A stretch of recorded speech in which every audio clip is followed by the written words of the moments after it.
পরের দিন সকালটা শুরু হলো খুব সাধারণভাবে। ঘুম ভাঙা অফিসের তাড়া, বাস স্টপের ভিড়, কিন্তু তানিয়ার ভিতরটা আজ আলাদা। গত রাতের কথোপকথন, বন্ধুদের ছোট যত্ন, সব মিলিয়ে সকাল তার মনটা একটু হালকা লাগছিল।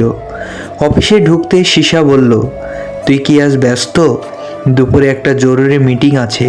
তানিয়া মাথা নেড়ে বলল, জানি না, দেখি কি হয়। মনে মনে ভেবেছিল আবার নতুন কোনো প্রজেক্ট হবে কিংবা টার্গেট আপডেট, কিন্তু দুপুরের কনফিউশন সে রুমে ঢুকতেই বুঝলো বিষয়টা অন্যরকম। তখন ম্যানেজার রাহুল বলল, আমাদের কোম্পানি নতুন একটা টিম তৈরি করেছে, রিসার্চ আউট স্টেজে। আমরা চাই তুই এই টিমের অংশ হো। তানিয়া অবাক। আমি তো এখনও অফিস থেকে বাড়ি চলে আসার পরের দিন সকালটা অন্যরকম ছিল তানিয়ার। ঘুম থেকে উঠেই বুঝলো কিছু একটা বদলেছে। আগের দিনের মতো ভারী মাথা বা ক্লান্ত বুক নেই, বরং মাঝে মাঝে ছড়িয়ে থাকা ছোট ছোট আলো আজ যেন একটু বেশি ঝুলে উঠেছে। চায়ের কাপে হাতে সে জানালার পাশে দাঁড়িয়ে থাকা ঠান্ডা বাতাসের শহরটা আজ একটু নরম দেখছে। ঠিক তখনই ফোনে একটি নোটিফিকেশন, গুড মর্নিং ফাদার, সীসা বলল। তানিয়া হাসলো। কতদিন হলো যে কেউ তাকে এমন করে সকাল শুভেচ্ছা পাঠায়নি।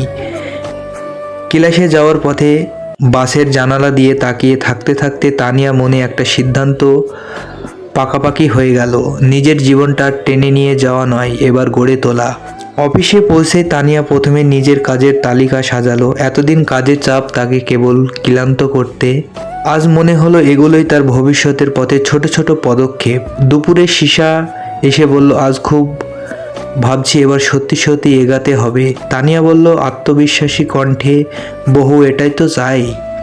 সন্ধ্যায় মোড়ে বাড়ি ফেরার ঠিক আগেই মহিলা একটি নোটিফিকেশন এলো, বড় কোম্পানির ইন্টার্নশিপে যে সে আবেদন করেছিল। মনে ছিল নিশ্চিতভাবে বাদ যাবে, কিন্তু স্ক্রিনে লেখা। তানিয়া হাত হালকা কাঁপলো, চোখে মনে যেন মুহূর্তের জন্য পুরো শহরটা ঝাপসা হয়ে গেল। তখন হাওয়ার খবরটা যেন পুরো দিনের ক্লান্ত জুড়িয়ে দিয়েছিল। কিন্তু পরের দিন সকালেই তানিয়া অনুভব করলো আনন্দের সঙ্গে এসেছে নতুন এক ভয়ও। যদি ভালো না করি, যদি ব্যর্থ হই। নিজের সামনে রাখা আয়নাও তাকিয়ে সে নিজেকে দেখলো, একটা মেয়েকে যাকে সবাই শক্ত মনে করে, কিন্তু যে আসলে ভয় পায়, অবিশ্বাসে ডুবে যায়, আর একে রাতে নিজের অজান্তেই হারিয়ে ফেলে নিজেকে। না, আজ আর ভয় জায়গা দেব না, মনে মনে বললাম তানিয়া। অনুপস্থিতিতে এক দেখা।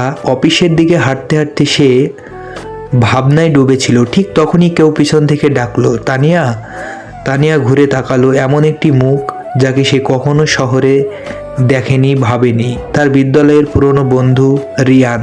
তুই এখানে? রিয়ান হাসলো। হ্যাঁ, নতুন প্রজেক্ট ট্রান্সফার হয়ে এসেছি, ভাবিনি তোকে এমন হট করে দেখব। তখনই মনে হঠাৎ হালকা হয়ে গেল। পরিচিতি কাউকে দেখা, যে সময় তাকে সবচেয়ে বেশি একা রেখেছে। এমন এক আচার্য উপহার মানে হলো। রিয়ান বলল, চল আজ সন্ধ্যা কোথায় বসে গল্প করি, অনেক কিছু বলার আছে। তানিয়া একটু দ্বিধায় পড়লো, কিন্তু নিজের ভেতরে নিঃশব্দ যেন বলল, যা, তোকে একটু স্বস্তি দেবে। সে মাথা নেড়ে সম্মতি দিল। সন্ধ্যার নিঃসন্দ শান্তি একটা ছোট কফি শপে বসে দুজন গল্পে হারিয়ে গেল। রিয়ান আগের মতোই চঞ্চল, উৎসাহী, আরাম। চ্যালেঞ্জ পার করার পর তানিয়া এখন আরও আত্মবিশ্বাসী, কিন্তু ভেতরে একটি অদ্ভুত জ্বালা আছে, একটু ভয়, একটু নিন্দা। সে বুঝতে পেরেছে শুধু কাজের চাপ সামলানো নয়, জীবনের বড় সিদ্ধান্ত নেওয়া এখন জরুরি। তো নতুন সুযোগ। একদিন অফিসে একটি মেল এলো, একটি বড় প্রজেক্ট নেতৃত্বের প্রস্তাব। এই প্রজেক্টটি শুধু দায়িত্ব নয়, এটি তার ক্যারিয়ারে এক বড় মোড়। কিন্তু সমস্যা হলো প্রজেক্টটি সম্পূর্ণ নতুন শহরে। একদিন স্বপ্ন পূরণ, অন্যদিকে নতুন শহর, নতুন জীবন, নতুন মানুষ।